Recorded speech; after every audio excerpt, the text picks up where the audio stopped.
નમસ્કાર દર્શક મિત્રો, મહામંથનમાં આપ સૌનું સ્વાગત કરું છું. ઘરના કરતા પારકાનું મહત્વ વધે તેના માટે આપણી દેશી કહેવતો ઘણી જાણીતી છે. જો કે વાત જ્યારે લાગવગની આવે ત્યારે માત્ર ને માત્ર જે મારા હોય એનું ચાલે છે અને વાત ફરી એકવાર સાબિત પણ થઈ છે. જો નિમણૂક માટેનો લેટર વાયરલ ન થયો હોત તો કદાચ આ કૌભાંડમાં પણ સિફતપૂર્વક ખેલ પડી ગયો હોત અને જે લાયક હતા તેમને રાહ જોવાની રહી ગઈ હોત. વાત રાષ્ટ્રીય ગ્રામીણ આજીવિકા મિશન સાથે જોડાયેલી છે કે જેમાં તાલુકા કોઓર્ડિનેટરની નિમણૂક કરવાની હતી. કુલ 16 લોકોના નામનો લેટર હતો, જેમાં 11 લોકો એક જ સમાજના હતા. સ્વાભાવિક છે કે આ વાત એ શંકા ઉપજાવે. શંકા વધુ દ્રઢ એટલા માટે બની કારણ કે સરકારે પણ જિલ્લા વિકાસ અધિકારી પાસે રિપોર્ટ માંગ્યો છે અને એ રિપોર્ટ ગુપચુપ રીતે કોઈને ખબર ના પડે એવી રીતે સરકારને આપી પણ દેવાયો છે. જ્યારે ગ્રામ વિકાસ અધિકારીને અમે આ બાબતે પૂછ્યું ત્યારે એમણે કેમેરા સામે તો કંઈ કહેવાનો ઇનકાર કર્યો. આ બધા ઘટનાક્રમમાં એ છે વાત એવી કે સામી વ્યક્તિના મનમાં ચોર છે એની સાબિતી માટે આમ તો આ તમામ પુરાવાઓ પૂરતા છે. સરકારે રાષ્ટ્રીય ગ્રામીણ આજીવિકા મિશન મહિલાઓના ઉત્થાન માટે અમલમાં મૂકી છે. આ એવી મહિલાઓના સશક્તિકરણની વાત છે કે જેઓ આર્થિક રીતે સક્ષમ નથી. હવે જરા વિચાર કરો કે અહીંયા જે 11 મહિલાઓની ભરતી કરવામાં આવી છે એ ખરેખર લાયક હોત તો સરવાળે એની જગ્યાએ જે મહિલાઓ લાયક હતી એના માટે તો હવે રાહ જોયા સિવાય બીજો કોઈ વિકલ્પ નથી બચતો. અધૂરામાં પૂરું આ ભરતી આઉટસોર્સિંગ એજન્સી દ્વારા થતી હતી. એટલે આઉટસોર્સિંગ એજન્સી સાથે પણ એ લાગતા વળગતાઓએ કેવી રીતે ગોઠવણ કરી હશે એ પણ ચિંતા ઉપજાવનારો વિષય છે. ચારે બાજુઓ જ્યારે યુવાનો મહિલાઓ નોકરી માટે આમ તેમ ભટકી રહ્યા છે, સરકાર આઉટસોર્સિંગથી ભરતી કરીને રોજગારીના દાવા કરે છે અને જ્યારે ભરતી થાય છે ત્યારે કહેવાતા પોતાનાઓ ગોઠવાઈ પણ જાય છે. સરવાળે પાયાનો પ્રશ્ન એ જ આવીને ઉભો રહે છે કે જો નોકરીમાં સગાવાદ ચાલતો રહે તો લાયક ઉમેદવારે આખરે કરવાનું શું? આ વાત મહામંથનમાં ચર્ચીશું.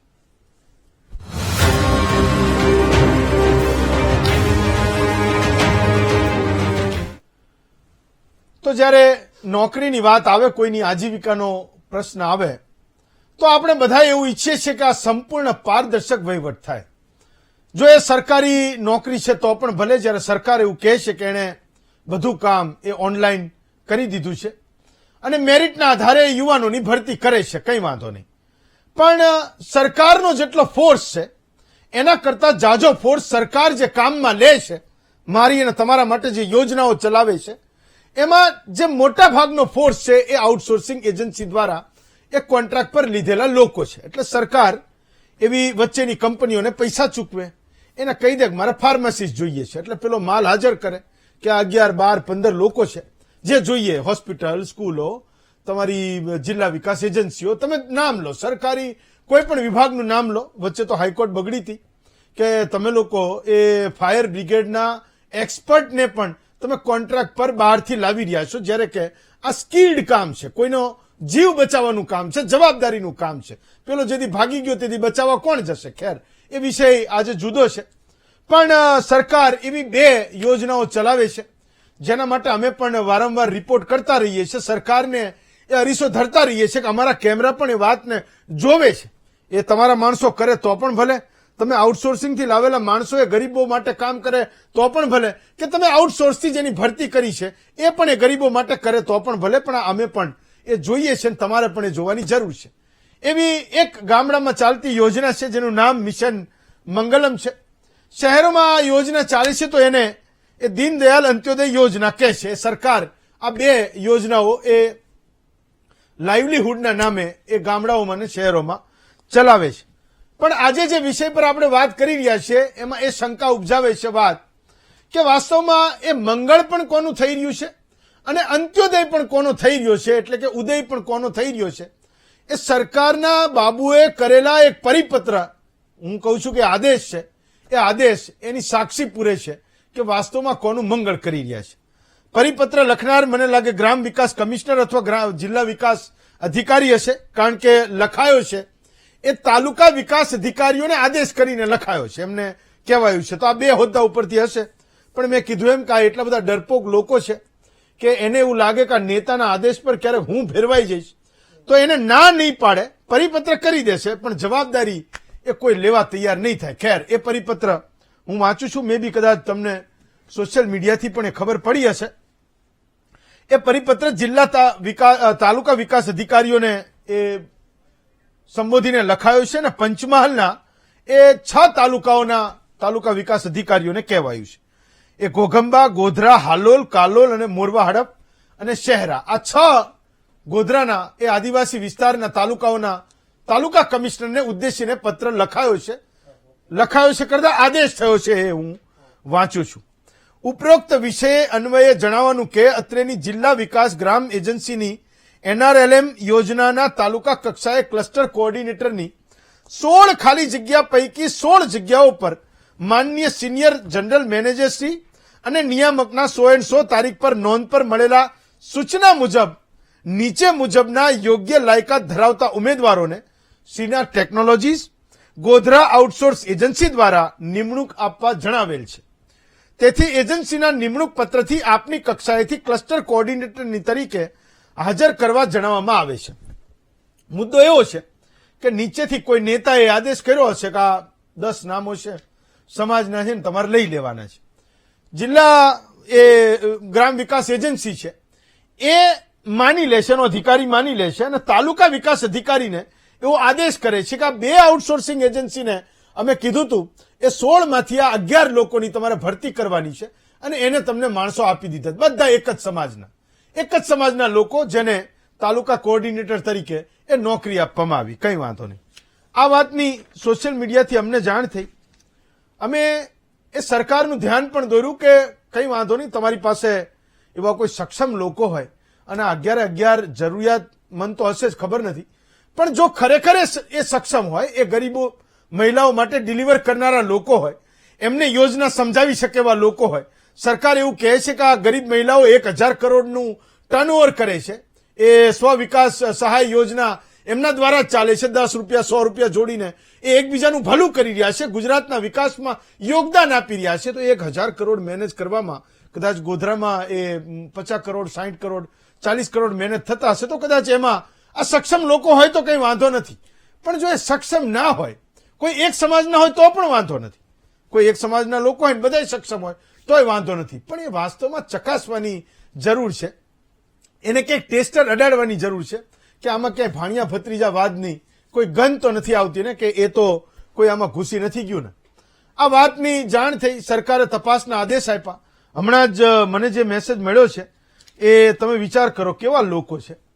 હમણાં જ એ મેસેજ આવ્યો, શું લખે છે સમજો, હજી પણ એ મૂળ પેલો ઘૂંટડો છે એ ગળવા તૈયાર નથી, એમ કે આ તો કઈ આમાં કઈ ખોટું થયું જ નથી. શું લખે છે કે પંચમહાલ જિલ્લામાં ગ્રામ વિકાસ એજન્સીમાં તાલુકા લાઇવલીહુડ ક્લસ્ટર કોઓર્ડિનેટરની 16 જગ્યાઓ ઉપર આઉટસોર્સિંગથી ભરવાની થાય છે, એટલે 16 જગ્યા આઉટસોર્સિંગથી ભરવાની થાય છે.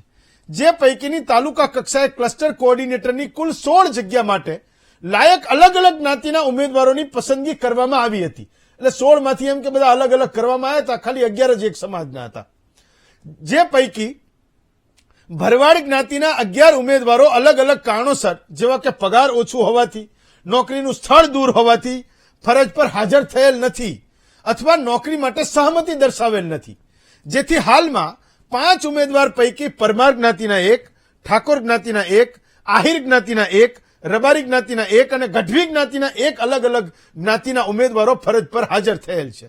જેથી આ ક્લસ્ટર કોઓર્ડિનેટરની જગ્યાઓ પર કોઈ એક જ જ્ઞાતિના ઉમેદવારો ફરજ બજાવતા નથી, તેમજ બાકી રહેલી 11 ખાલી જગ્યાઓ આઉટસોર્સિંગ મારફત ભરવા માટે નવેસરથી ભરતી પ્રક્રિયા કરવામાં આવે છે. મૂળ મુદ્દો એ હતો કે આ એક જ સમાજના જે લોકો છે, જેનો એક પરિપત્ર થયો કે 11 લોકો એ તાલુકા ક્લસ્ટર કોઓર્ડિનેટર તરીકે નિમ્ય છે, પરિપત્ર થયો, આદેશ થયો, એ રદ ના કરવો પડે. એટલે બીજો મેસેજ એ કરી રહ્યા છે કે આ એક જ્ઞાતિના લોકો નિમણૂક તો આપી હતી, પણ ક્યાંક એમની જગ્યાએ દૂર હતી અને એમને પૈસા ઓછા પડતા હતા, એટલે અમે હાજર નથી થયા. ભાઈ, આને તમારે કાયદેસર રદ કરવો પડે. ગુજરાતના લોકોને વિશ્વાસ અપાવવો પડે. સરકારી નોકરી ભલે નથી, પણ કામ એ સરકારમાં કરવાનું છે. ગુજરાતના ગરીબ માણસ માટે કામ કરવાનું છે, ગુજરાતના જરૂરિયાતમંદ માણસ માટે કામ કરવાનું છે. તો એ વ્યવસ્થા આઉટસોર્સિંગની તમે ગોઠવી છે. ખાનગી લોકો એ કામ કરશે, યોજનાનું વહન કરશે, એ વ્યવસ્થા તમે ગોઠવી છે, પણ કામ એ થાય છે છેવટે તો સરકારમાં. બીજું કે આજે સરકારના માણસ પર કેવી રીતે ભરોસો કરે છે એની વાત કરું છું. માનો કે ઘોઘંબાની કોઈ આદિવાસી મહિલાના ઘરે આજે આઉટસોર્સિંગથી ભરતી થઈ, એનો કોઈ એક વ્યક્તિ એના ઘરે ગયો અને એના એ સ્વસહાય જૂથ વિશે કોઈ વાત પણ કરી, તો શું એ કઈ એ બેન છે એની પાસેથી એ સર્ટિફિકેટ માંગવાની છે કે સરકારમાં તારી નિમણૂક કયા હોદ્દા ઉપર છે, તું મને કે તારી સરકારી નોકરી છે કે નથી? એને ખબર પડશે કે આઉટસોર્સિંગનો માણસ છે કે નથી? એને ખબર પડશે કે તમે કોન્ટ્રાક્ચ્યુઅલ વ્યક્તિને તમે એ સરકારી માણસ તરીકે એના ઘરે મૂકી રહ્યા છો? સવાલ એ છે કે જ્યારે એ વ્યક્તિ કોઈ ગરીબ ગામડાની મહિલાના બહેનના ઘરે જશે તો એ સમજશે કે સરકારનો માણસ છે. સવાલ એ છે કે તો તમે ઊભી કરેલી વ્યવસ્થા છે.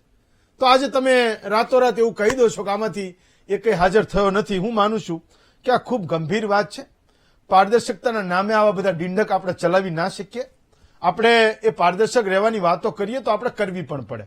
બીજું એ છે કે નેતાઓએ જેના પોતાના મત વિસ્તારોમાં જેમનો પોતાનો જનાધાર છે, એમણે આખી સરકારને જ અહીંયા એ ખિસ્સામાં રાખી છે. કેવી રીતે? માનો કે પોલીસ વાળો છે તો ત્યાં જીતતો એક કોઈ હશે ડેરી વાળો કોઈ કે કોઈ બેંક વાળો કે કોઈ સરકારમાં 3-4-5 ટર્મથી એટલે સરકારમાં નહીં પક્ષમાંથી જીતીને ત્યાં જતો હોય, પોલીસને કંઈક કહેશે તો પોલીસ એના મુજબ વર્તશે. માનો કે મામલતદારને કહેશે કોઈકના ડમ્પર બમ્પર પકડ્યા છે, કંઈક ખનીજ ચોરી કરતા પકડાયા છે તો મામલતદારને કહેશે તો એની રીતે વર્તશે. ખાણ ખનીજના કોઈ અધિકારીને કહેશે તો એની રીતે વર્તશે. તમે તાલુકા વિકાસ અધિકારીને કહેશો તો એ નેતાના કહેવાથી જ વર્તશે. જિલ્લાનો કલેક્ટર અને ડીડીઓ પણ જો એ નેતાનું જ માનવાનો હોય તો હું માનું છું કે એ પૂરતા વિસ્તારમાં તમારે સરકાર જ એને બનાવી દેવી જોઈએ. એના માથા પર લખી નાખવું જોઈએ કે આ નેતો રહ્યો ને એ જ સરકાર છે. તો લોકો પછી એ રીતે વર્તશે. એને છેક ગુજરાતના મધ્ય સુધી એને આવવું નહીં પડે. મારો વાંધો એક એ પણ છે કે આ આઉટસોર્સિંગ એજન્સીઓની પણ જબરજસ્ત કરામત છે. આજે કોઈ એક માણસ મૂકવાના 15-17 હજાર રૂપિયા એને મળતા હોય અને 4-5-10 એજન્સીઓ વચ્ચે 6-7-8 લાખ લોકો એ સરકારમાં કામ કરવાના હોય તો આ એક ભયાનક વિષચક્રને આપણે બધાએ સમજવાની જરૂર છે. તમે ગમે તે કરી લો, એ લોકોનો ચહેરો તમને ક્યારેય નહીં દેખાય. સરકારમાં મલૈયો ખાતા રહેશે, લોકોને મૂકતા રહેશે. કોણ એ નેતા, કોણ અધિકારીઓ એના ભાગીદાર છે એ જિંદગીમાં કોઈ દિવસ નહીં ખબર પડે.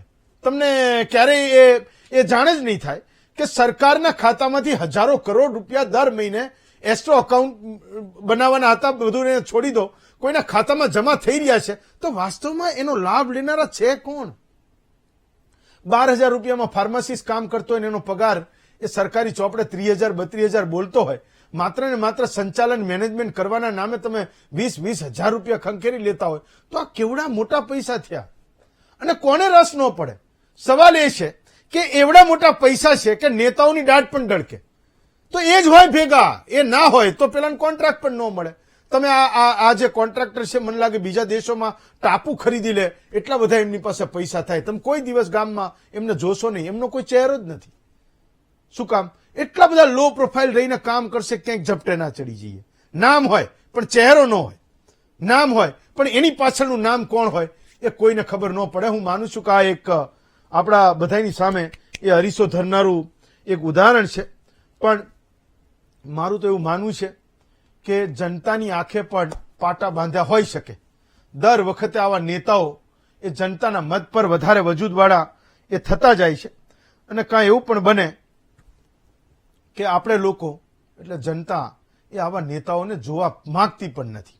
એટલે એમને એ દરકાર પણ નથી કે આ લોકો એ કરે છે શું. એ જનતાની સેવા કરવાના નામે એ દંભમાં એ કેટલા હજારો કરોડ રૂપિયાનું એ કૌભાંડ કરે છે હું ને તમે એ કોઈ જાણતા નથી. ના તો આપણે સવાલો એમને ક્યારેય પૂછીએ છીએ. પણ એક છેલ્લી વાત કહું છું, કદાચ તમે પણ એ વાતને અનુભવતા હશો કે આ દેશે કેવા નેતાઓ જોયા છે. આપણી પોતાની લોકશાહીમાં એ કેવા નેતાઓને જનતાએ પેદા કર્યા છે. ગાંધીજી અને સરદાર વલ્લભભાઈનું ઉદાહરણ એ આપણે ગુજરાતમાં નહીં પણ આખા વિશ્વમાં લોકો આપે છે. એટલે આપે છે કે ગાંધીજીનો સૌથી મોટો દીકરો હરિલાલ વિદેશ ભણવાની એકદમ તૈયારી કરી રહ્યો હતો. એ સમયે એને સ્કોલરશીપ મળવાની હતી. ગાંધીજીના ધ્યાનમાં એ આવ્યું કે હરિલાલ કરતા કોઈ વધારે એ યોગ્ય ઉમેદવાર છે, લાયક ઉમેદવાર છે, પોતાના દીકરાને એક બાજુ રાખ. ગાંધીજીએ ખુદે એ સક્ષમ યુવાન માટે એ ભલામણ કરી હતી કે આ સ્કોલરશીપ એ મારા દીકરાને નહીં પણ આ વ્યક્તિને મળવી જોઈએ. એવું કહે છે કે હરિલાલ સાથેના એના બાપના વર્તનના કારણે એણે એક અલગ રસ્તો પકડ્યો અને પછી એ હિસ્ટ્રી છે કે ક્યારેય એને કુટુંબ સાથે, પરિવાર સાથે, ગાંધીજી સાથે એને લેવા દેવા નહોતું બનતું. એ વાત હું અગાઉ પણ મહામંથનમાં કરી ચૂક્યો છું. જ્યારે પણ સરદાર વલ્લભભાઈ પટેલની વાત નીકળી તો મેં વાત કરી છે અને એ તો જગ જાહેર છે કે સરદાર સાહેબે પોતાના કુટુંબીજનોને એક ફરમાન કરેલું જ્યારે પોતે ગૃહમંત્રી થયા કે હું જ્યાં સુધી દિલ્હીમાં છું ત્યાં સુધી દિલ્હીના શાસનમાં તમારો પડછાયો પણ મને ના જોઈએ. તમારે દિલ્હી કોઈ કામ હોય ને તમે આવ્યા હોય તો મને મળવા નહીં આવવાનું. તમારું કામ પતાવીને એ તમારે જતું રહેવાનું. તમારે હું જ્યાં કામ કરું છું એ જગ્યાએ તમારે કોઈ દિવસ નહીં આવવાનું. તો એક દીવાદાંડી સમાન એ સેવાના ઉદાહરણો આ ગુજરાતે જોયા, દેશે જોયા અને હવે એ મારા સમાજનો છે તો હું ગોઠવી દઉં એવા નેતાઓ પણ આપણે જોઈ રહ્યા છીએ અને મને ને તમને બધાને દેખાઈ પણ રહ્યા છે. આજનો આપણો મુદ્દો એ છે કે નોકરીમાં ઘરના એ ગોઠવાય તો લાયકાતવાળા એ ઘંટી ચાટે કે કેમ. આપણી સાથે મનીષભાઈ દોશી છે, આપણી સાથે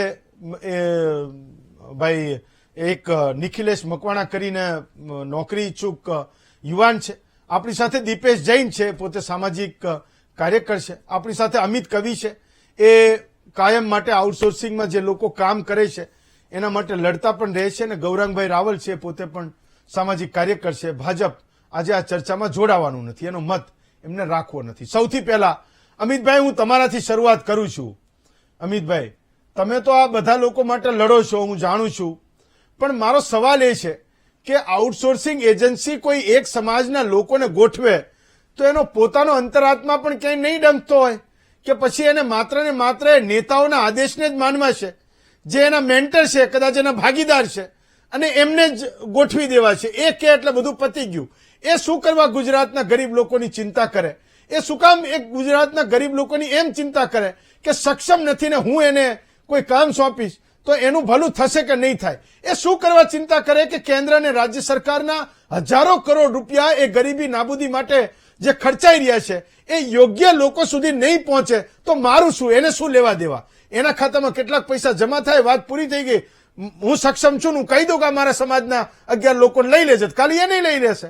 અમિતભાઈ, આ ગુજરાતમાં લાખો કરાર આધારિત આઉટસોર્સિંગ રોજમદાર અને અંશકાલીન કર્મચારીઓ છે. મને લાગે છે હેમંતભાઈ આપે પણ આ કદાચ 10મો અને 12મો એપિસોડ કર્યો હશે આ વિષય પર. પણ આજની જે ઘટના છે 180 ડિગ્રી આખી વળેલી આખી ઘટના છે.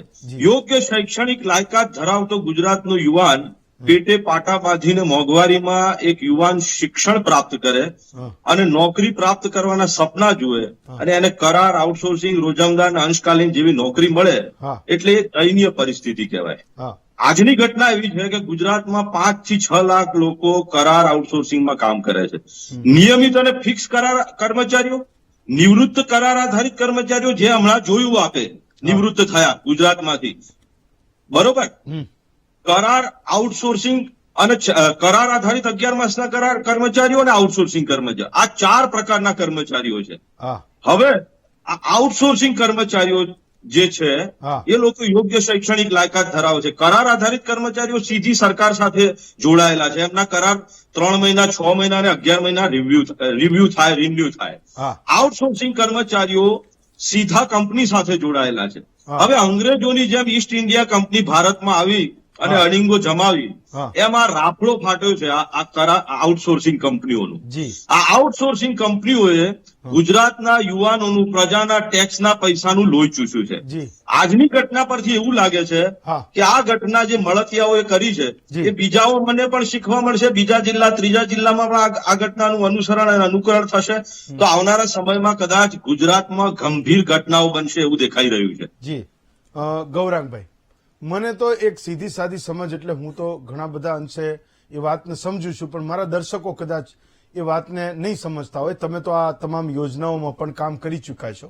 મને ખાલી એટલું સમજાવો કે કોઈ સક્ષમ વ્યક્તિ નથી, દાખલા તરીકે કોઈ લાગવગથી, ભરતીથી, ઓળખાણથી, કોન્ટ્રાક્ટથી એ સરકારની એક યોજનામાં એ કામ કરવા જાય છે પણ પોતે સક્ષમ નથી, ક્વોલિફાઈડ નથી, એનો અનુભવ નથી, ઓકે, ટ્રેન્ડ નથી, સમજો ને હું જે કહું છું એ.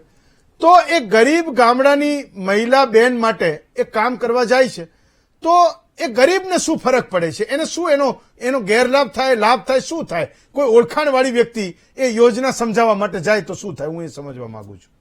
સૌથી પહેલા તો મહત્વની વસ્તુ એ છે કે જે વ્યક્તિને તમે ગવર્મેન્ટની યોજનાઓ બતાવવા માટે જેને રાખો છો એની જો લાયકાત જ ના હોય એ સમજવાની, કારણ કે એ આવ્યા હોય લાગવગથી અને એ જયારે આગળ જાય છે ત્યારે તમે ભેંસ આગળ ભાગવત કરતા હોય એવી જ વાત છે. સિમ્પલ વસ્તુ છે. આજે આપણે પંચમહાલની વાત કરીએ છીએ, આપણે ટ્રાઇબલ એરિયા, ટ્રાઇબલ બેલ્ટ આટલો મોટો આપણે ગણીએ છીએ, એ ટ્રાઇબલ એરિયામાં જુઓ તમે દરિયાકાંઠાના વિસ્તારના લોકોની જુઓ, એ લોકોની જે હાલત છે, જયારે સૌથી વધારે સરકારી યોજનાની જે લોકોને જરૂર છે અને ત્યાં આ લોકો સૌથી મોટા બજેટ પણ ત્યાં મૂકવામાં આવે છે. અને ઇનફેક્ટ જોવા જઈએ તો વિધાનસભાની લોકસભાની સીટમાં પણ એ લોકોનું મતદાન પણ સૌથી વધારે હોય છે. એ લોકો ઈચ્છતા હોય છે કે અમારા રિપ્રેઝેન્ટેટિવ આગળ જાય અને અમારું કામ કરે. હવે ત્યારે જયારે સૌથી વધારે જે શોષિત અને ગામડાનો છેલ્લો માણસ જે છે એની પાસે જયારે વ્યક્તિ જઈને ઉભા રહેતા હોય છે અને જયારે બે પ્રશ્ન કરતા હોય છે, એની બહુ અને બીજી બહુ મહત્વની વસ્તુ છે, લાયકાતમાં આપણે ભાષા પણ ભૂલી જતા હોય છે કે લાયકાતમાં એક ભાષાનું પણ બહુ મહત્વનું છે કે તમે કઈ રીતે જઈને વાત કરો છો. ત્યારે લાગવગથી આવેલા જે લોકો જયારે વાત કરતા હોય છે ત્યારે એનો બહુ મોટામાં મોટો ગેરલાભ થતો હોય છે. એટલું જ નહીં, હું એક હદ સુધી ત્યાં પણ જઈશ કે, અને હું જવાબદારીપૂર્વક વાત કરું છું કે ઘણા બધા વ્યક્તિઓને લાભ ન મળે, કારણ કે આપણા ત્યાં જ્ઞાતિનું અને જાતિનું બહુ મોટું પ્રમાણ છે, તો અમુક પ્રકારના સમુદાયને લાભ ન મળે, એ લોકો વધારે વંચિત રહી જાય, એમાં આ લોકો વધારે મહત્વનું કામ કરતા હોય છે. એટલે આ છે ને માત્ર એક ઇન્સિડન્ટ તરીકે આપણે જોવાની જરૂર નથી. હેમંતભાઈ, મને લાગે છે કે આ બહુ મોટું દૂષણ છે. અને બીજી એક બહુ જ ગંભીરતાથી આ વાત કહેવા માંગુ છું, રિસ્પોન્સિબિલિટી સાથે, કે યુવાનો જે રીતે ગેરમાર્ગે જાય છે, ગુનાખોરીમાં જાય છે, એનું ક્યાંક ને ક્યાંક એનું મૂળ જે છે એ આપણી આ ભ્રષ્ટાચાર વાળી, આ શોષિત અને આ ગંદી સિસ્ટમ પણ છે. એટલે મારું બહુ સ્ટ્રોંગલી એવું માનવું છે કે માત્ર આને એક ઇન્સિડન્ટ તરીકે જોવામાં ન આવે, પણ આને એક બહુ મોટી વાત કરવામાં આવે. અને જયારે આપણે વાત કરતા હોય છે ગતિશીલ ગુજરાતની, જયારે આપણે વાત કરતા હોય છે વિકાસની, તો વિકાસનો મતલબ કે ગતિશીલ ગુજરાતનો મતલબ એ નથી કે માત્ર ને માત્ર આપણે આંકડા મૂકી દઈએ. આપણે એ પણ જોઈએ કે જે આપણે આંકડાને ખરેખર રૂપાંતરણ આપણે કઈ રીતે કરવામાં આવે છે નીચેના સમાજ સુધી. અને એક બહુ મહત્વની વસ્તુ કહેવા માંગુ છું, જે આપણે આ મુદ્દો જે આજે આપણે ચર્ચીએ છીએ, જે ઇન્સિડન્ટ થયો એમાં, કે અનામતના જે મૂલ્યો જે છે આપણે ત્યાં, કે સરકારી નોકરીમાં અનામત મળવો જોઈએ, એ આઉટસોર્સિંગ વાળી જે કંપની છે એ અનામતનું એની પર કેટલા કાયદા લાગુ પડે છે અને અનામતની એ લાભ લોકોને મળે છે કે નથી મળતો, એ બહુ મોટો પ્રશ્નાર્થ છે. હું કોંગ્રેસ કે બીજેપી કરવા નથી માંગતો, મારો રિસર્ચ કરતો તો આજે મને ખબર પડી કે કર્ણાટકમાં સરકારે 33% બહેનો માટે અને SC/ST કોમ્યુનિટી માટે આઉટસોર્સિંગના નોકરીમાં પણ એ લોકોએ મૂકેલા છે. તો આ વસ્તુ આપણે ખરેખર ત્યાં ઇમ્પ્લિમેન્ટ થાય છે કે નથી થતું, એ પણ એક બહુ મોટો પ્રશ્ન છે. દીપેશભાઈ, એક સવાલ મને થતો હતો, તમે તો આ લોકોની વચ્ચે કામ કરો છો, માનો કે નેતાએ એ આદેશ કર્યો અધિકારીને, અધિકારી એવા લોકો નોકરીએ પણ રાખી લીધા કે ભાઈ મારા સમાજના છે ને તું રાખી લે. કાલે ઉઠીને આ લોકોએ ગરીબની યોજનામાં કામ કરવા નહીં જાય અથવા તો એ દાદાગીરી કરવાની શરૂઆત કરશે, તો શું પેલો અધિકારી જે નેતાના આદેશથી માનીને નોકરીએ રાખ્યા છે એ કંઈ કરી શકશે? એમાં છેવટે નુકસાન એ ગુજરાતના ગરીબ વ્યક્તિનું નથી? દીપેશભાઈ. જી સાહેબ, પ્રશ્ન જે છે એ એકદમ સટીક પ્રશ્ન છે. એક સરકારી અધિકારી એટલે નોન ઇન્ફ્લુઅન્સ્ડ અધિકારી. અધિકારીની આ જવાબદારી છે, એને ધ્યાન રાખવાની જરૂરિયાત છે કે કોઈ એક જ્ઞાતિ, કોઈ એક જાતિ કે કોઈ એક પરિવારનો વ્યક્તિ તો નથી આવતો. અને બટ નેચરલ છે કે જ્યારે કોઈ એક જ પરિવારના કે એક જ જ્ઞાતિના વ્યક્તિ આવતા હશે, એમનું સમૂહ બળ વધુ હશે, તો એ સ્વાભાવિક છે કે દાદાગીરી વધશે, ઇન્ફ્લુઅન્સ વધશે, કામમાં હસ્તક્ષેપ વધશે, કામ ન કરવા માટેની પ્રેરણા વધશે. આપણે જયારે વાત કરીએ છીએ સંવેદનશીલ અને પારદર્શિતાની વાત કરીએ છીએ, ત્યારે આ જે કિસ્સો છે એ કિસ્સો ખૂબ જ ગંભીર કિસ્સો છે. આ કિસ્સા પરથી સરકારે બોધ લેવું જોઈએ. બોધ લઈ અને સરકારે આની ઉપરથી મંથન કરીને એવો તારણ કાઢવું જોઈએ કે એક જ પરિવારના કે એક જ જ્ઞાતિના કે એક જ જાતિના લોકો એક સાથે એક જગ્યાએ નોકરી ના કરીએ. આજે મેં ફોરેનમાં પણ મેં મારું એજ્યુકેશન કર્યું છે, મેં ત્યાં પણ નોકરી કરી છે. આજે આપણે જયારે વાત કરીએ છીએ કે આપણો ભારત દેશ 2 કદમ ફોરેનથી બીજે દેશોથી પાછળ છે, તેનું કારણ જ આ છે કે જ્યાં સરકાર પોતે વાત કરે છે કે અમે પરિવારવાદ નથી કરવા માંગતા, અમે જાતિવાદ નથી કરવા માંગતા, પણ આ કિસ્સાની અંદર તો ખુલ્લેઆમ દેખાય છે કે જાતિવાદ અને પરિવારવાદ કરવામાં આવ્યું છે. તો જયારે સરકારી નોકરી આપીએ છીએ, એક યુવાન જે છે જે સ્વપ્ન જોતા હોય છે, તેના સ્વપ્નને આવી રીતના ખુલ્લેઆમ જો કુચલી દેવામાં આવતું હોય છે, તો આ ખૂબ જ ગંભીર બેદરકારી છે અને આની ઉપર મંથન કરવાની જરૂર છે. નિખિલેશભાઈ, હું એ સમજવા માંગુ છું કે આ પરિપત્ર જયારે સોશિયલ મીડિયાના માધ્યમથી મને ખબર પડી કે આવી એક વાત એ પણ થઈ છે, તો ઠીક છે, મને તો એક પત્રકાર તરીકે એમાં એ સમાચાર દેખાય, સરકારને અરીસો ધરવાની મારી પોતાની મારી ફરજ મને દેખાય. પણ માનો કે હું નોકરી શોધતો હોત તો મને શું થાય એ હું વિચારતો હતો. તો મને એવું થયું કે કોઈ નોકરી શોધનારા કોઈ વ્યક્તિને ક્યાંકથી આપણે બેસાડવા જોઈએ ને એનો મત એ જાણવો જોઈએ, જે ગુજરાતમાં જેટલા પણ લોકો નોકરી શોધે છે એનું પ્રતિનિધિત્વ કરે, ભલે એક જ વ્યક્તિ હોય, એના વિચારોને આપણે જાણીએ. નિખિલેશભાઈ, હું આ એંગલથી એ તમારી વાતને જાણવા માંગુ છું કે સોશિયલ મીડિયાના માધ્યમથી તમને જયારે કોઈ એક એવો પરિપત્ર મળે કે એક જ સમાજના 16માંથી 11 લોકોને એ કોન્ટ્રાક્ટ પર, આઉટસોર્સિંગ પર કોઈ નેતાના કહેવાથી ભરતી થઈ ગઈ છે અથવા એનો પરિપત્ર થઈ ગયો છે, તમે શું અનુભવો? જસ્ટ હું એ પૂછવા માંગુ છું. આ સરકારી નોકરી નથી પણ સરકારમાં નોકરી છે. હા, નિખિલેશભાઈ. એક મધ્યમ વર્ગ અને એક વિદ્યાર્થી તરીકે જ્યારે કોઈ વિદ્યાર્થી કે કોઈ નોકરી શોધનારો વિદ્યાર્થી કે વ્યક્તિ જ્યારે ગામ છોડીને શહેરમાં આવે છે અને એ શહેરમાં આવતી વખતે એનો જે બેગ હોય છે એ કપડાનો પણ ભરેલો હોય છે અને એની સાથે એક સપના હોય છે કે માતા પિતાના સપના હોય છે, પોતાના સમાજના સપના હોય છે કે સમાજમાં સારું એવું નામ હું ઊભું કરું, એવા સપનાઓ સાથે તે શહેરમાં આવે છે અને શહેરમાં શિક્ષણની સાથે કોઈ પ્રાઇવેટમાં કોઈ નોકરી કરે છે અને સાથે સાથે સરકારી નોકરીની તૈયારીઓ કરે છે. જ્યારે સરકારને મારું તો સરકારને એ જ કહેવું છે કે જ્યારે સરકારને નોકરી દેવી નથી તો શા માટે તેઓ ભરતી કરે છે? જ્યારે ભરતીના પેપર તમારે ફોડવાના જ છે તો શા માટે તમે આવો દેખાવ કરો છો કે તમે 300-400 કિલોમીટર દૂર આવો, ત્યાં તમે પરીક્ષા દેવો, એની અડધી કલાક એક દિવસ પહેલા તમને ખબર પડે કે પેપર તો ફૂટી ગયું છે. આપણે ગુજરાતને સત્તા પક્ષના ઇતિહાસમાં આપણે જોયું છે કે 22થી વધુ પેપરો ફૂટ્યા છે. તો સરકાર આમાં કોઈ પણ કામ કરતી નથી. સરકાર જે નાની માછલીઓ હોય છે તેને પકડે છે અને મોટા મગરમચ્છ હોય છે તે છૂટી જાય છે. આમાં કોઈ એક જાતિ કે જ્ઞાતિના લોકો જે પોતાના જે સ્પેશિયલ લોકો હોય છે તે લોકોને તેઓ અંદર કરે છે અને જે યોગ્ય લાયકાત ધરાવે છે તેવા જે વિદ્યાર્થી છે, તેવા જે વ્યક્તિ છે તેને તે નોકરીથી વંચિત રાખે છે. તો સરકારની આ માનસિકતા ખૂબ જ ક્રૂર છે. આપણે ગુજરાતમાં જોયું છે કે BBA BComનું પેપર ફૂટેલું છે, ફોરેસ્ટ ગાર્ડનું ફૂટેલું છે, PGVSLનું, હેડ ક્લાર્ક, જુનિયર ક્લાર્ક અને મોટી ભરતી તો છોડો, આપણે જે સામાન્ય પરીક્ષા છે કે 12માની હોય કે કોલેજની હોય, તો જામનગરમાં સ્વામિનારાયણ જે સ્કૂલ હતી ત્યાં અકાઉન્ટનું પેપરમાં 2-4 વિદ્યાર્થીઓને અલગ કેબિનમાં લઈને તેઓને સ્પેશિયલ ઓફિસર સાથે બેસાડ્યા હતા. તમે નોકરી શોધો છો, તમે પેપર ફૂટવાની વાતને કહી રહ્યા છો ને એ તમારા શબ્દોમાં દેખાઈ પડશે. મનીષભાઈ, એક સવાલ મને એ થતો હતો જ્યારે મેં આ પરિપત્રને જોયો હતો. હું તો એ નેતાનું નામ પણ હું ગેસ કરી શકું, પણ એ એક મારે એટલે ના કરાય કે મારી પાસે એ પુરાવો નથી કે નેતાએ જ ખરેખર આ અધિકારીના આદેશ આપ્યો હતો કે નહીં. એ અપાટ છે, એને એક બાજુ છોડીએ. પણ સવાલ એ છે કે તમારી સામે સત્તા પક્ષ હંમેશા એવું કે કોંગ્રેસ એટલે ભાણિયા ભત્રીજાવાદ, કોંગ્રેસ એટલે વંશવાદ, કોંગ્રેસ એટલે પરિવારવાદ. તો નામ કોનું આપે? તો કે ભાઈ નહેરુ ને સામે મુલાયમસિંહ ને કે લાલુ પ્રસાદ યાદવ કે મમતા બેનર્જી, 4-5 નેતાઓના નામ આપશે. સવાલ એ છે કે અહીંયા તો એ ગુજરાતના પ્રાંતમાં નેતાઓએ રજવાડા ખોલી નાખ્યા. એમ ઓકે, એક ગાંધીનગરથી 2-5-10 નેતાઓ એવું કહી દે કે ભાઈ આવો કે અમારા સમાજના લોકો છે, અમારા ઘરના લોકો છે, આટલાને હાચવજો જોઈએ તો વાંધો નથી. પણ આ તો એવા નેતાઓ છે કે જીતે છે વારંવાર.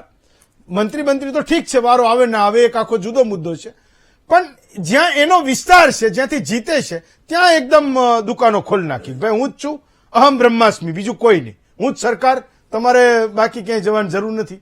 સમાજ તો કે લાય લખી આપ્યો, અધિકારીને આદેશ કર્યો ભાઈ નોકરી, લાય ઘરનો છે, ભત્રીજો છે, લાય લખી આપ્યું નોકરી, ભાણિયો છે, લાવ નોકરી જોઈએ, મેં લખી આપ્યું તાલુકા વિકાસ અધિકારી, જિલ્લા વિકાસ અધિકારી, કલેક્ટર, લે આપી નોકરી.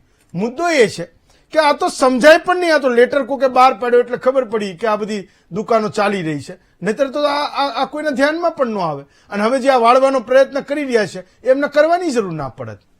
મનીષભાઈ.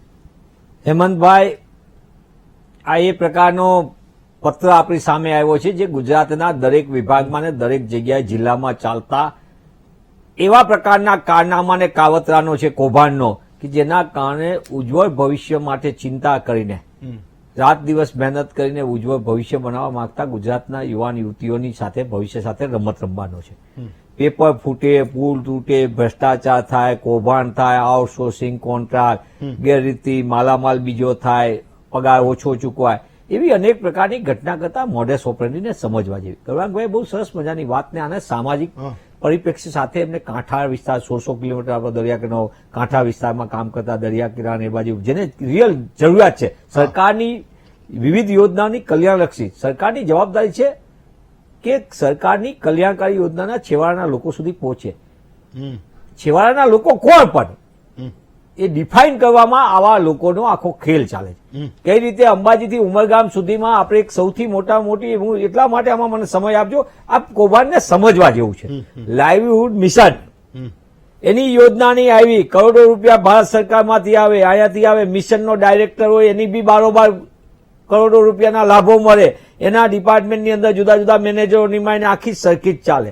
અને આ માત્ર લાઇવલીહુડ મિશન નહીં, કેન્દ્ર સરકારના NHRM national health rural mission કે સરકારના બીજા યોજનાઓ, અનેક લોકો સીધા સત્તાધારી પક્ષ સાથેનો હોય, એમનો કામ એમને પક્ષનું કરે અને પગાર એમને આ બધામાંથી મળે. આઉટસોર્સિંગ એજન્સીનું ગુજરાતની અંદર લાંબા સમયથી ચાલતું, આના ઉપર મેં બહુ ગહન અભ્યાસ કર્યો. ગહન અભ્યાસ એટલા માટે કહું છું કે સૌથી પહેલા શ્રમ અને રોજગાર વિભાગ, એનું કામ છે કે રાજ્યની અંદર શ્રમ અને રોજગાર આપવાનું અને કોઈનું શોષણ ન થાય. એ વિભાગ કૌશલ્ય વિકાસ કેન્દ્રો ચલાવતા હતા, KVK, અને એ બધાનું કૌભાંડ થાય અને 55% થી લઈને 65% પગાર એજન્સી બારોબાર લઈ જાય અને બારોબાર બધા પૈસા બાકીના જે કામ કરતા કર્મચારી થોડું કપાય. આ કરોડો રૂપિયાનું કૌભાંડ, એમાં એક એજન્સી એને એ જગ્યાએ બ્લેકલિસ્ટ કરી, મેં લાંબી લડાઈ લડી અમે લોકોએ, એને બ્લેકલિસ્ટ કરી. તો શ્રમ અને રોજગારમાં બ્લેકલિસ્ટ કરેલી યોજના એટલે કે સરકારે કરેલી બ્લેકલિસ્ટ, એને પાછી આરોગ્ય વિભાગ બધી જગ્યાના કોન્ટ્રાક્ટ આપે, અહીંયા આઉટસોર્સિંગ, ત્યાંથી આઉટસોર્સિંગમાંથી એક ત્રીજી જગ્યાએ થાય, જુદા નામથી એક કરે. આવી 5-7 એજન્સીઓ ગુજરાતમાં 5000 કરોડ રૂપિયાનું કૌભાંડ લાંબા સમયથી દર વર્ષે કરી રહી છે. 5000 કરોડ રૂપિયાનું. અને એટલે તમે સમજી શકો કે આનો નફા ધોરણના વ્યવહાર, બધી વ્યવસ્થા કેટલી મોટી. 5-6 લાખ કર્મચારીઓનું, કેટલા લોકોના પગાર, કેટલા તપાસ ઉપર. અને કોવિડ વખતે આપણે જોયું છે કે આપણે 6 લાખ આઉટસોર્સિંગના નામે આરોગ્ય વિભાગની ઇમરજન્સી આવી. તમે જોયું છે ત્યારે કોવિડ વખતે બધા જાહેરાત આપવી પડી કે તમે મેન પાવર આપો. જો તમે એનો પગાર ઉધારતા હતા તો એ તો ત્યાં તો હતું જ નહીં. ન ટેક્સટાઇલ ટેકનિશિયન હતો, ન આપણી આગળ એક્સરે ટેકનિશિયન હતો, ન આપણી આગળ ફાર્માસિસ્ટ હતો, ન આપણી સ્થાનિક ઓલી મેલ ફિમેલ નર્સિસ હતું, નર્સિંગ સ્ટાફ નહોતો, પેરામેડિકલ સ્ટાફ નહોતો મળતો. આ બધાના પગાર ઉધારાતા હતા. સરકારે સત્તાવાર રીતે આપણને કીધું ને આપણે બધી જાહેરાત જોઈ. આ તો ભાઈ નવું તો કાંઈ નથી. આ તો એક જગ્યાના લોકોને નીમા તો દેખાવ પૂરતા નીમા, હું એના પાર્ટ આવું. એની પેલા સમજો ને તમે, છોટા ઉદેપુરમાં આપણે આખી સરકારની નકલી કચેરી જોઈ, દાહોદમાં જોઈ, ડાંગમાં જોઈ, આખી કચેરી સરકારની જ વ્યવસ્થા છે. તમને શરૂઆતમાં તમે બહુ સરસ બનાવી કીધું, એ હવે એ ગામડે વિસ્તારમાં આવનાર માણસને કોઈ પૂછવાનું નથી, એ તો સરકારના સિમ્બોલ ઉપર આવ્યો અધિકારીને વિગત જાણી લીધી. સવાલ સૌથી મોટો છે કે નેશનલ જે આખી વ્યવસ્થાઓ છે, ભારત સરકારના પૈસા આવે, વિકાસની યોજનાઓ, કલ્યાણની યોજનાઓ એ ગરીબ માણસ સુધી પહોંચાડવાના જે માધ્યમમાં છે. ધારો કે અમારા અમિતભાઈ કવિ છે, અમે અગાઉ પણ તમારા ડિબેટમાં એમાં જોયા કોન્ટ્રાક્ટ ઉપર, તો ગુજરાત સરકારના સર્વ શિક્ષા અભિયાનમાં કામ કરતા કર્મચારી 5000 રૂપિયા આપે 10 વર્ષથી. તમને નવીન લાગશે કે મનરેગાની અંદર જે શ્રમિક છે, કામ કરે છે, જેને કેન્દ્રની કોંગ્રેસ સરકાર, યુપીએ સરકારે કાયદો લાવી, doctor મનમોહનસિંહજી, UPA chairperson Shrimati Sonia ગાંધીના શાસનમાં કાયદો આવ્યો, 100 દિવસની રોજગારી ફરજિયાત, ડિમાન્ડ બેઝ, નીડ બેઝ નહીં, ડિમાન્ડ બેઝ, એટલે ફરજિયાત આપવાનું માણસને હર હાથકો કામ. હવે પરિસ્થિતિ શું થઈ કે જે મનરેગામાં કામ કરે, જોબ કાર્ડ છે, એને વધુ પૈસા મળે, જે આનું આખું સંકલન કરીને જે એનો પગાર કરે છે શ્રમિકોનું, એનું આખું આયોજન કરીને વ્યવસ્થામાં કામ કરતા કર્મચારી 5000 રૂપિયા કોમ્પ્યુટર ઓપરેટરને. આવું પાણી પુરવઠા બોર્ડમાં. આ આખી ઘટનાને સમજવા જેવું છે. આ તો લાઇવલીહુડ મિશનમાં સરકારની યોજના થયું.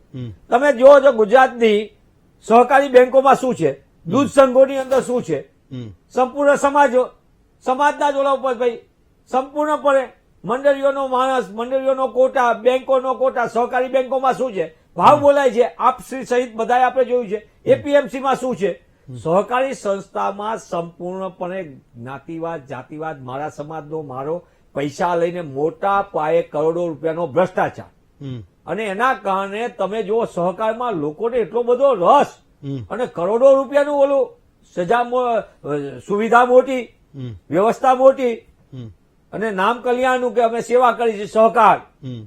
હવે પરિસ્થિતિ આવી આપણે આના મુદ્દા ઉપર કે લાઇવલીહુડ મિશનમાં આ નિમણૂક થઈ કોની સૂચનાથી આપી સરકારે પરિપત્ર જોવા જેવો છે. આખા ઓલામાં આઉટસોર્સિંગ એજન્સી દ્વારા પસંદ કરેલાઓને ટીડીઓને સૂચના આપવામાં હા.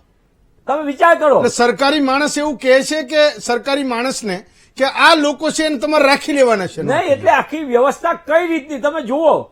તમે આખી વ્યવસ્થાની અંદર આ નાનું કૌભાંડ નથી. આ તમામ જિલ્લામાં ગ્રામ વિકાસ એજન્સીઓ ને રૂરલ રિસર્ચ મિશન ના બધામાં આ રીતે ડિપાર્ટમેન્ટ ઓફ ઇવન સરકારના પીએસયુમાં સૂચના આવે ને ચિઠ્ઠીઓ ઉપર. હું જવાબદારીપૂર્વક આપના માધ્યમથી કહું છું ગુજરાતની અંદર એપીએમસીમાં એક જગ્યાએ કામ કરતા કર્મચારીને રાતોરાત સરકારના કર્મચારી બનાવી દીધા. આવી રીતે કેટલી જગ્યાએ કામ કરતા ને વિવિધ વિભાગમાં પાણી પુરવઠામાં જીએમડીસીમાં જીઆઈડીસીમાં મૂકીને એને રાતોરાત કાયમી કરી દેવામાં આવે. પેલા 3 મહિના 6 મહિના 12 મહિના કોન્ટ્રાક્ટ દેખાવામાં આવે અને પછી સૂચના આપે.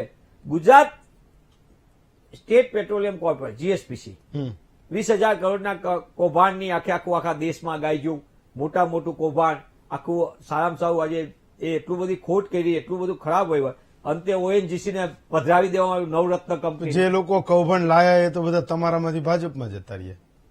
ના તમારી જાણ માટે કહું હા. જીએસપીસી નું કૌભાંડ ગુજરાત પ્રદેશ કોંગ્રેસ સમિતિના સન્માનીય પ્રમુખ તે સમયના વિધાનસભામાં ચૂંટાયેલા અમારા પૂર્વ મંત્રી શક્તિસિંહજી ગોહિલ લાવેલા જીએસપીસી નું આખું કૌભાંડ. મને યાદ છે જેને પ્રેસ કોન્ફરન્સ કરી હતી એ બીજું જીએસપીસી શક્તિસિંહજી ગોહિલે ચાલો. કરેલી મને અને યાદ છે આખું કૌભાંડ. કે અને જેને એટલા કરી હતી બીજું કોઈ એટલા હતું. માટે કે આ એમને જે કરી હતી એ બીજી હતી. હા. આ કૌભાંડની મને એટલા માટે ખબર છે મને કે કારણ કે આ બની શકે, એનેક્સીમાં જ maybe, બની શકે. એનેક્સીમાં જ થયેલી હું પણ અને આ ભૂલી દેશ ગયો, બની લેવલે શકે. આ સંપૂર્ણપણે પણ સવાલ એ છે હા કૌભાંડ હતું મોટા પાયે થયું ગુજરાતની તિજોરી ટેક્સપેયર નાગરિકો તિજોરી કેવા કર્મચારીની હતા. અહીંયા એક અધિકારીની પત્નીશ્રીને ગિફ્ટના બે વાઉચરો એમાંથી જતા હતા. અરે હું તો અહીંયા સુધી કહું ગુજરાત સરકારની વિદ્યાર્થીઓના પ્રવેશ માટેની સમિતિમાંથી જેના કરોડો રૂપિયા આપણે પ્રવેશ સમિતિના ફોર્મ પેટે ગરીબ બાળકો આગળથી ઉઘરાવીએ છીએ લઈએ છીએ આપણે ફી પેટે પ્રવેશ ફોર્મની એ admission committee for professional courses એમાંથી મોટી રકમ એક અધિકારી ઉચ્ચ અધિકારી એના કરતા હતા ત્યારે એ પોતાના ઓળખીતા પારખીતાને ગિફ્ટ સંબંધીઓને આપવાના પણ ખર્ચા એમાં પાડવામાં આવતા હતા. ઓકે. અને આ આખી ઘટનાના ભ્રષ્ટાચારને સમજવા જેવું. રાજકોટમાં ટીઆઈપી ગેમ ઝોનની અંદર સાગઠિયા આવ્યા જી એમની આગળ એમને એમ કે આટલા 22 કિલો કેવું કઈક સોનું બકરાવું. હા. હવે એ તો વાછટ જેટલું સોનું છે. હા વરસાદ જે લઈ જનાર લોકો કોણ? આવા તો દરેક વિભાગમાં સાગઠિયા ગઠિયાઓ છે. હા આખા રાજ્યની અંદર વિવિધ વ્યવસ્થામાં સેવા સદનોમાં મેવા સદનો છે. એ નામના સેવા સદનના પાટિયા છે.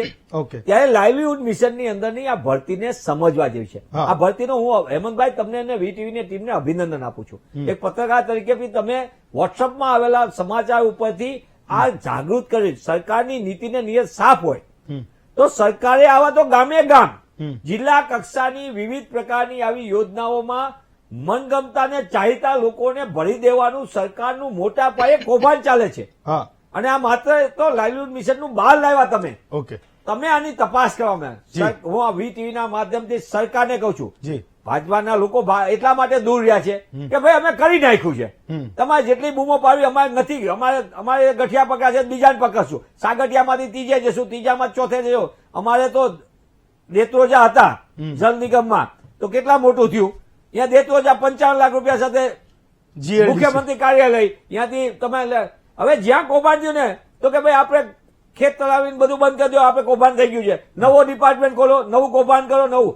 સરકારની નીતિને નિયત સાફ છે. ભ્રષ્ટાચારને ભાજપે શિષ્ટાચાર બનાવીને સિસ્ટમનો ભાગ બનાવી દીધો અને એના કારણે ગામથી લઈને ગાંધીનગર ને શહેરથી લઈને સચિવાલય સુધી આ ભ્રષ્ટાચારના એટલા બધા વ્યાપક છે કે કોઈને ડર નથી. હા. તમને આખી વાતને સમજવા જેવું છે ઓકે. કે આ પંચમહાલ જિલ્લામાં થયેલું આ કૌભાંડ હા. નિમણૂકો એ રાજ્યના તમામ જિલ્લા મથકો ઉપર જિલ્લાઓમાં ચાલતા આવા આઉટસોર્સિંગના ખેલમાં ચાલે છે ઓકે. જેનો સ્ટાફ 25% 30% બારોબાર પગાર સાથે ભારતીય જનતા પાર્ટીનું કામ કરવાનું, હા. પગાર આઉટસોર્સિંગ સરકારની તિજોરીમાંથી મેળવવાનું, હા. આ જવાબદારીપૂર્વક કહું છું, હા એમને એમ નથી કહેતો. હા અને એટલા માટે કહું છું, આજે કોર્પોરેશનની અંદર તમારે સિક્યુરિટી ગાર્ડ દેખાવાના 900 અને અહીંયા ફરજ ઉપર 300 જોઈ હા. કે 400 જોઈ, હા. 500 ના પૈસા બારોબાર જાય. હા આવા ને આવા મોટા બિલો બને, ઓકે. મોટા મસ્ત મોટા થાય, એનો ભાર કોની ઉપર આવે? જનતા ઉપર, ટેક્સપેયર after. નાગરિકો ઉપર. હા, સીધી વાત છે. એના કારણે ગુજરાતમાં આ લાઇવલીહુડ મિશનનું છે એ ગરીબ માટે છે. સામાન્ય માણસના જીવનમાં પરિવર્તન, એનું જીવન ધોરણ સુધરે જી. અને એ જીવન ટકાવી શકે હા. એના માટેનું છે. પણ કમનસીબે ભાજપાના ભ્રષ્ટાચારે ગરીબ માણસના પેટમાં જતો કોર્યો, એના બાળકોને મળવાપાત્ર અધિકાર એ ઓકે. મધ્યાહન ભોજન યોજનાના હોય જી. કે પછી આ લાઇવલીહુડ મિશનના નામે હોય કે પછી એનઆરએચએમ નામના હોય હા. કે પછી ગ્રામ્ય વિસ્તારની અંદરની જુદી જુદી ભરતીઓના હોય કે પછી ઓકે. અન્ય જગ્યાએ શિક્ષણનું હોય, આરોગ્યનું હોય કે આઉટસોર્સિંગ એજન્સીના નામે શોષણનું હોય, ઓકે. એનો કૌશલ્ય ભાજપાએ ભ્રષ્ટાચારમાં સિદ્ધ કરી દીધો. એનો આ વધુ નમૂનો તમને પંચમહાલમાં જોવા મળે. ચાલો ફાઇન, મેં આજ તો એક પ્રયત્ન કર્યો. અને બીજું કે તમે એવું બધું વોટ્સઅપમાં આવ્યો તો વોટ્સઅપમાં આવ્યા પછી પાછું ચેક કર્યું સાચું છે ને આમાં. ક્યારેક તો લોકો આવું બધું ફેક પણ ફેલાવતા હોય, પણ સાચું હતું. હવે તો કંઈક ખુલાસો પણ કરી રહ્યા છે લોકો. આજે ઘણા બધા દર્શકોના પણ મતોને લેવાના હતા, પણ સમયના કારણે નહીં લઈ શકીએ. જે લોકોને લાગી ગયા છે ફોન એને લઈ શકીએ. રાજેન્દ્રસિંહ છે ધંધુકાથી. બોલો બાપુ. નમસ્તે સાહેબ. નમસ્તે, આ બોલો. તો ફોન લાગી ગયો. આજે હું ઘરે બેઠો તમારી સાથે વાત કરું છું. બોલો બોલો. મને એટલા માટે મહત્વનો મુદ્દો છે, જી. આઉટસોર્સિંગ સાહેબ, આઉટસોર્સિંગ કંપની ક્યારેય કોઈ ભરતી કરતી જ નથી. વાસ્તવિકતા એ છે, હા આઉટસોર્સિંગ કંપની માત્ર એને કોન્ટ્રાક્ટ મળતો હોય છે અને નીચેથી જે કોઈ અધિકારી હોય, કોઈ શિક્ષક હોય, એ નામ માત્ર મોકલો. ઘણી વાર તો હેમંતભાઈ આઉટસોર્સિંગ કંપનીની પાસે કેટલો સ્ટાફ છે એ પોતાની પણ ખબર નથી હોતી. આવી સ્થિતિમાં આઉટસોર્સિંગ કંપનીઓ માત્ર મેનેજ, અને તમે જુઓ તો 18,000 પગાર અને માત્ર ચૂકવવાનો 8,000, 11,000, 12,000. હું માનું છું કે એ પણ જનતાનું ભાગ્ય હશે. ફાઇન, તમારી વાત સાચી છે. ખરાબ છે. જી. રાજેશ ભાઈ છે સુરતથી. રાજેશભાઈ બોલો. ભાઈ છે રાજેશભાઈ લાઈન પર? ઓકે, ચાલો એક બ્રેક લઈએ. બ્રેક પર પાછા આવીએ તો તમારા જે કંઈ બાકી સવાલો છે એને પણ પૂછીશું. બ્રેક પછી સ્વાગત છે આપનું મહામંથનમાં. ગૌરંગભાઈ, તો મારો સવાલ એ હતો, નિખિલેશભાઈ કદાચ એ પેપર ફૂટવાના મુદ્દા ઉપર કદાચ વધારે આક્રોશિત છે, તો એના શબ્દોમાં એ ખબર પડતી હતી કે ભાઈ ઓકે, એને એની લાગણી છે, આપણને એ દેખાય છે, એ બોલે છે. પણ સવાલ એ છે કે એક બાજુ તમારે ત્યાં બેરોજગારીના આંકડાઓ એ રોજે રોજ વધતા જાય છે. હું એવું સમજુ છું કે જે બેરોજગારીની એક આખી જે એક સમૂહ છે એ સક્ષમ નથી એવું નથી, એ તો સક્ષમ છે. પણ આપણી પોલિટિકલ સોશિયોલોજીકલ જે આખી એક આપણે વ્યવસ્થા બનાવી દીધી છે કે ઉત્તર ગુજરાત તો ફલાણો નેતા ઈચ્છે તો જ એનો ફલાણી જગ્યાએ મેળ પડે. દક્ષિણ ગુજરાત મેં કીધું તો કે આ નેતા ઈચ્છે તો જ એનો આ જગ્યાએ મેળ પડે. તમે જાઓ તમે ઉત્તર આપણા સૌરાષ્ટ્રમાં તો કે આ નેતા ઈચ્છે તો કે તો જ તમારો મેળ પડે. મધ્ય ગુજરાતમાં મેં કીધું એમ કે એ નેતા ઈચ્છે તો જ તમારા ડેરીમાં ખટારા ચાલે, તો જ તમારું ટેન્કર ચાલે, તો જ તમારા માણસો આવે, તો જ તમારા અકાઉન્ટન્ટ તરીકે તમારી પોતાની જે લાયકાત છે એ એકમાત્ર એટલી છે કે તમે એ નેતાના કોઈ સગા સંબંધી છો, કાં તમે એની ભલામણ મેળવી ચૂક્યા છો અને કાં તમે એના સગા છો. બિલકુલ. આ એક આખી જે સિસ્ટમની તમે જે વાત કરી ને, એ ગામડાના એક નાનકડા અમથા પીએચસી સેન્ટરથી લઈને જવાબદારીપૂર્વક કરો સચિવાલય સુધીની આ સિસ્ટમ છે. અને આને લીધે જે યુવાનો ઉપર જે અસર પડે છે, તમે જે સવાલ પૂછો તો એનો જવાબ હું અત્યારે આપું છું. યુવાનો વાળી વાત કે એક ખેત મજૂર હોય, મા બાપ પૂરા 18 કલાક સુધી એ લોકો મજૂરી કરતા હોય, જયારે એમની એક જ વસ્તુ હોય કે મારા ઘરનો ચિરાગ કે મારી ઘરની દીકરી જે છે એ બહાર આવી અને એ 15,000 રૂપિયાની નોકરી મેળવી લે, અને એટલા માટે એને ગામડામાંથી એને શહેરમાં મોકલે, નાના ટાઉનમાં મોકલે, 1 લાખ 2 લાખ રૂપિયાનું એ લોકો ઉધાર લે, એ પણ વ્યાજ ભરીને લે અને એને ભણાવે. અને જયારે ગ્રેજ્યુએટ થઈને કે માસ્ટર કરીને જયારે ડિગ્રી કરવા માટે જયારે નોકરી લેવા માટે જાય ત્યારે એને ખબર પડી હોય કે મારી લાયકાત એ મારું સર્ટિફિકેટ નથી, પણ સર્ટિફિકેટ સાથેની જે ઓળખાણની લાયકાત જે મારી પાસે નથી, કારણ કે મારા બાપા એક ખેત મજૂર છે અથવા તો ગરીબ વ્યક્તિ છે, તો એને લીધે છે. તો એ વ્યક્તિનું શું થવાનું તમે મને કહો? એ વ્યક્તિ સીધે સીધું, હું ફરીવાર રિપીટ કરું છું કે ગેરમાર્ગે અથવા તો એવા કોઈ રસ્તા ઉપર જશે કે જેને આપણે ગેરકાનૂની રસ્તા કહીએ છીએ, જે ગુનામાં ડેફિનેટલી એ જશે જ. બીજી વસ્તુ, તમે જે બેરોજગારીની વાત કરી, આજનો રિપોર્ટ છે, આજે જ રિપોર્ટ સબમિટ થયો છે centre for monitoring Indian economy દ્વારા, જે એક સ્વતંત્ર સંસ્થા છે, કે બેરોજગારી દર જે છે સીએમ, હા, એ અનએમ્પ્લોયડ રેટ છે 9.2 છે જૂન મહિનામાં, જે વધીને 7% હતા, 7% વધીને 9.2 છે. અને એમાં પણ રૂરલ ઇન્ડિયામાં, ગામડામાં જે 6% હતો એ વધીને 9.3, એટલે નેશનલ એવરેજ કરતા પણ વધી ગયો છે. એટલે ગામડામાં જે આપણી આખી જે વાત કરીએ છીએ, 67% આપણી હજી ગામડામાં લોકો રહે છે. તો એ જે યુવાનો જે હાલતમાં જઈ રહ્યા છે, અને જયારે આવી જયારે ઘટનાઓ ઘટતી હોય છે, ત્યારે એ લોકોની રીતે શારીરિક, માનસિક અને આર્થિક રીતે તૂટી પડતા હોય છે. મારી તમારા માધ્યમ દ્વારા સરકારને એક બહુ મોટી વિનંતી છે કે આ જે ઘટના થઈ છે પંચમહાલની, એની એ તપાસ કરે, સજા આપે, અને દરેક વ્યક્તિને એ મેસેજ આપે કે આવી વસ્તુ નહીં ચલાવી લેવાય. જો ખરેખર યુવાનો માટે જો એ લોકો કરવું હોય, તો યુવાનોને આ બહુ સરસ રીતે મેસેજ આપવાની આ એક ઓપોર્ચ્યુનિટી છે, જો એ કરી શકતા હોય. ચલો અમિતભાઈ, તમારો પણ આમાં મત લઉં. અધિકારી એ નેતાના આદેશનું પાલન અક્ષરશઃ કરવાનો છે. નેતા એ આદેશ આપ્યા વિના રહેવાનો નથી અથવા રહેવાના નથી. તો શું થાય આગળ? કેવી રીતે બની શકે આ વ્યવસ્થા? કેવી રીતે ઠીક થાય કે સામાન્ય યુવાન અને યુવતીને જે સક્ષમ છે એને ભરોસો આવે કે આ બધું મારા માટે જ છે? અમિતભાઈ, આ આઉટસોર્સિંગ કંપની જે કરી ગુજરાતમાં, એમાં કરાર કર્મચારીઓ મેં આઉટસોર્સિંગ કંપની ભરતીઓ કરવામાં આવે છે. વર્ગ 4 2 1 પણ. એટલે પરિસ્થિતિ એ છે કે સીધો એમના નિગરાનીમાં ને એમના અંકુશમાં ને એમના જે મળતિયાઓ હોય એમના દ્વારા જ આ બધા ટેન્ડરો પાસ થતા હોય છે. અને મહત્તમ તાલુકા, જિલ્લા, રાજ્યમાં હવે જેમના માધ્યમથી ટેન્ડરો પાસ થતા હોય છે આઉટસોર્સિંગમાં. એટલે સીધી રીતે રાજકીય હાથા બનેલા જે ટેન્ડરના જે ઠેકેદારો હોય, જેમ પેલા જમાનામાં ઓક્ટ્રો ચાલતી હતી, એમ એ રીતે આ સીધા દોરી સંચારમાં આ લોકોની નિગરાનીમાં આ બધું કામ ચાલતું હોય છે. વિશેષમાં વાત એમ કરું કે હમણાં 25/10/2023 ના રોજ વિધાનસભાની ચૂંટણીઓ હતી. એ વખતે નાણાં વિભાગ દ્વારા એક પરિપત્ર કરવામાં આવ્યો હતો કે ગુજરાતમાં કેટલા કર્મચારીઓ આઉટસોર્સિંગ, રોજમદાર અને અંશકાલીન છે. અને એ જ પ્રમાણે 2017 અને 22 ની વિધાનસભામાં પણ નાણાં વિભાગ દ્વારા આ પરિપત્ર કરવામાં આવ્યો હતો. પણ હજી સુધી ચોક્કસ એક તો સંખ્યા મળી નથી. બીજી વાત એ કરું છું કે અન્ય રાજ્યોમાં, ગુજરાત મોડલ સ્ટેટ છે, અન્ય રાજ્યોમાં આ પ્રકારે આઉટસોર્સિંગ માટે નિગમ બનાવ્યું હોય છે. નિગમ એમ્પ્લોઈઝ નું સપ્લાય કરે, નિગમ સમાન કામ સમાન વેતન અને જે મિનિમમ વેજીસ છે એનું પાલન કરે, એનું અનુસરણ કરીને નિગમ જ કર્મચારીઓને એપોઇન્ટમેન્ટ આપે અને નિગમ જ એ બધા એમ્પ્લોઈઝના જે શરતો છે એ મુજબ એનું અનુસરણ કરે. હવે પરિસ્થિતિ આપણા ત્યાં એ છે કે આપણા ત્યાં આ જે આઉટસોર્સિંગ કંપનીઓ છે, આપ તો જાણો જ છો કે 18,000 રૂપિયા ઉગવતા હોય સરકારની ટ્રેઝરીમાંથી, ટેક્સના પૈસા 35,000 રૂપિયા લેતા હોય, 9 ને 10,000 રૂપિયા. એટલે આખી આ કરપ્શનની ચેનલ છે એ જબરજસ્ત રીતે, બહુ જ વેલ પ્લાન રીતે સેટ થયેલી છે. હું એક અંતમાં પણ એના વિશે કહીશ. તમે જે આ ચેઇન કીધી, હું એના વિશે પણ બોલીશ. મનીષભાઈ, તો મૂળ મુદ્દો એ છે કે બધા બધું જાણે છે પણ બંધ નથી થતો કઈ.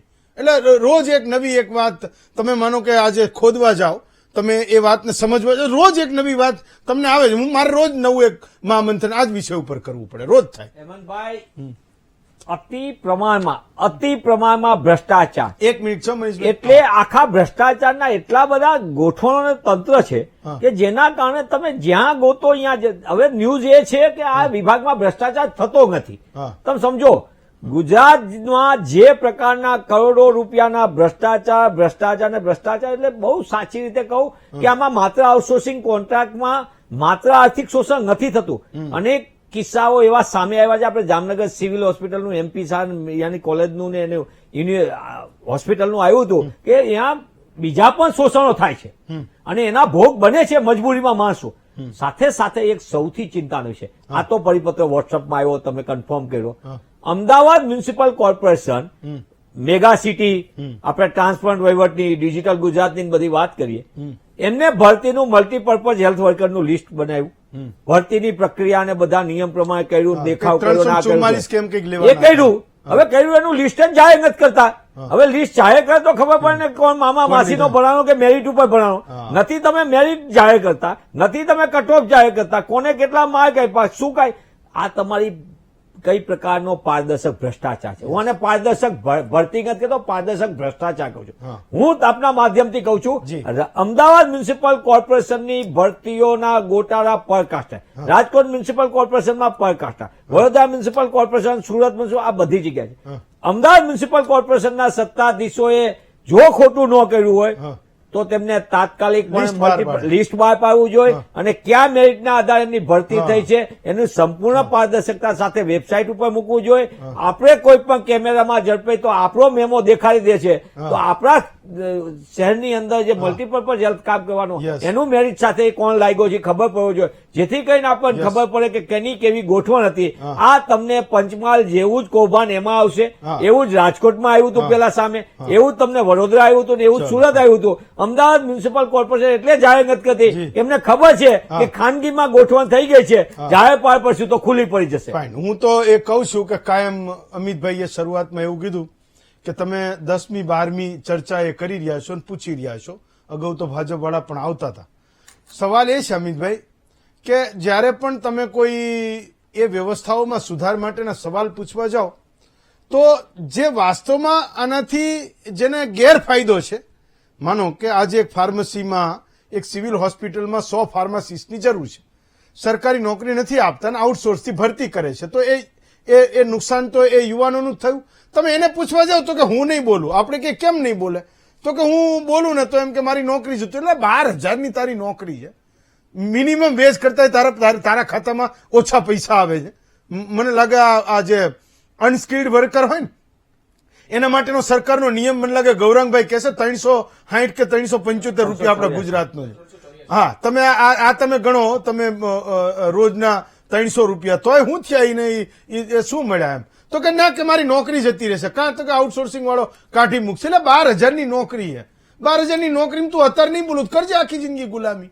અચ્છા, કોને એ રસ છે કે તારા મુદ્દાને ઉઠાવે ને તારી વાત કરે? શેના માટે કરે ભાઈ? ટ્વિટરમાં પેલા નામ બદલીને હું તમને પેલા કરી કહું. આ આઉટસોર્સિંગ કોન્ટ્રાક્ટમાં બીજું પણ સમજવા જેવું છે. ભરતીની અંદર સબ સ્ટાન્ડર્ડ, તમારા સર્ટિફિકેટ સાચા એ કોને જોવાના કે નિયમ પ્રમાણે છે કે નહીં એ કોઈએ નહીં જોવાનું. એટલે સંપૂર્ણપણે બધી બાજુ એ પ્રોપર એની માટેનો ફિટ છે કે નહીં, માત્ર ઓળખાણ એની ગોઠવણ. ચલો, હું માનું છું કે એ લોકો પણ બોલશે અને સરકારને પણ એ ખબર પડશે કે નીચેથી આ નેતાઓ જે રજવાડા ખોલીને બેઠા છે એને તાત્કાલિક બધાને સમેટી લેવા પડે કે આ બધી દુકાનો બંધ કરો. ગૌરાંગભાઈ, ડોક્ટર દોશી, નિખિલેશભાઈ, અમિતભાઈ અને દીપેશભાઈ, 5 વક્તાઓનો આભાર માનું છું. એ સાથે જે દર્શકો જોડાયા એમનો પણ આભાર માનું છું. જે નથી જોડાઈ શક્યા, જેમના ફોન માત્ર રિંગ વાગીને બંધ થઈ ગયા, એમનો પણ ખૂબ ખૂબ આભાર માનું છું. આવતીકાલે વધુ એક નવા વિષય સાથે ફરી મળીશું.